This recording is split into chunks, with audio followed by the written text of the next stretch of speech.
So, I want to talk about what could be one of the most difficult conversations you've ever had, and that would be having a conversation about sexual sin or sexual struggle with your spouse or your significant other. So, whether you're married, you're dating, or engaged, this is a conversation that you must have if you want to build intimacy and if you want to get yourself to a place of recovery. So, I'm going to talk today about why you shouldn't have this conversation, what are some reasons to have this conversation, and then I'm going to give you some tips for how to have the conversation. Stay tuned to the end because I'll tell you about some resources that you can use that can make all the difference in having a difficult conversation like this. So let's talk why not. Why shouldn't you have a conversation about your personal struggles with sexual sin or your past history? Well, first, it could be awkward. So it's potentially an awkward conversation. You may not normally be having conversations with your spouse about the things that you're really battling, the things that you struggled with. If you're dating, perhaps you've never gone there and talked about past sexual sin. Also, this could be potentially hurtful. It's the type of information, if you're in a marriage relationship, that bringing this into the light can be very difficult for your spouse to hear.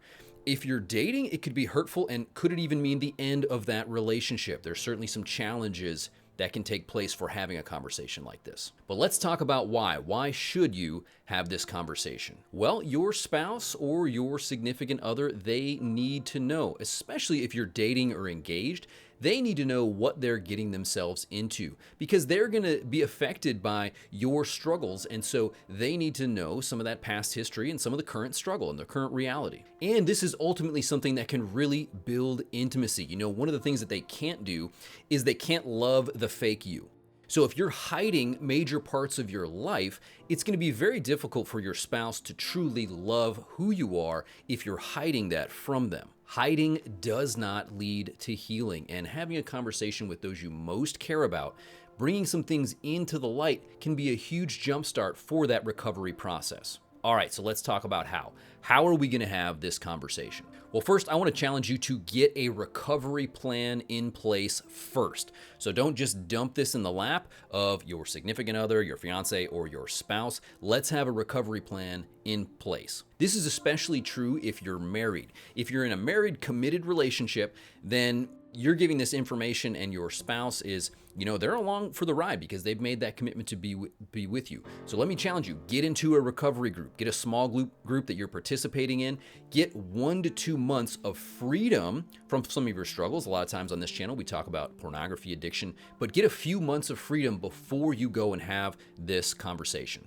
Perhaps you need some digital accountability. Use something like Covenantize. That's something that I use. It's one of the software companies that I promote here on this channel because they provide internet accountability on your phone, your tablet, and your laptop. Second, let me challenge you. Talk in generalities and not specifics. When it comes to your struggles, the specifics can be more harmful than helpful. Let me give you an example. Let's say pornography is the thing that you struggle with. You could say, I struggle with internet pornography on my phone, on my laptop. Here's kind of the general gist of what that has looked at like. But what I don't think is helpful is saying, this is the website I go to. These are the things that I have been looking at. This is what I like about those images and those things. Like, some of those specifics are only going to lead to harm for your spouse in particular, or for your significant other. It could be that they want to ask a lot of more specific questions. That's where you have to use some wisdom and determine which specifics are helpful and which are going to be more harmful. The third tip I have is, depending on the severity of your struggle or past sin, you may want to get a third party involved.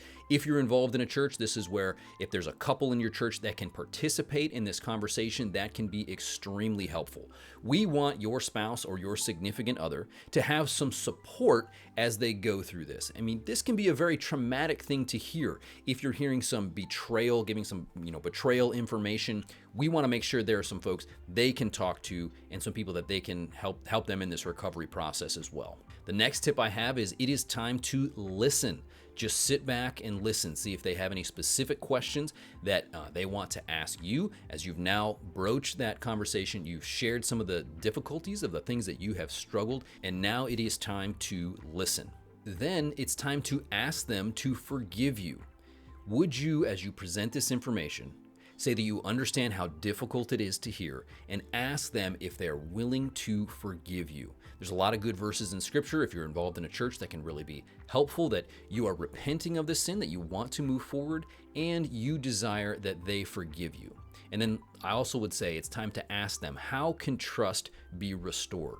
What sort of boundaries do they want to see? If this is a pornography issue, perhaps they want to see you have a dumb phone for a period of time.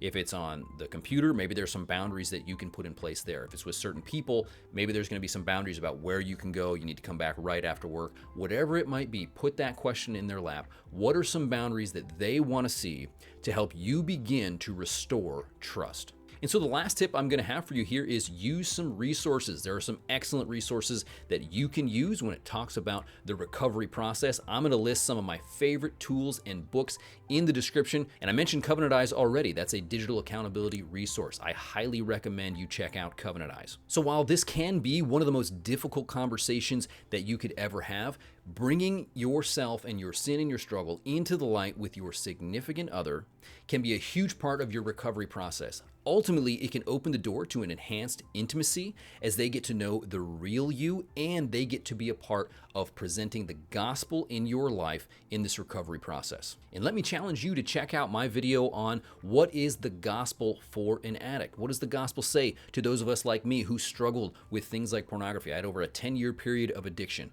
What is the gospel to somebody like me? You're going to want to preach the gospel to yourself as you have this difficult conversation with your spouse or significant other. Well, this is Jason for Soulfire here on this channel. We try to talk about integrity. I want to provide gospel hope for a porn-filled world. I hope this was helpful. Let us know in the comments what other tips do you have for having a difficult conversation like this, and I'll catch you in the next one.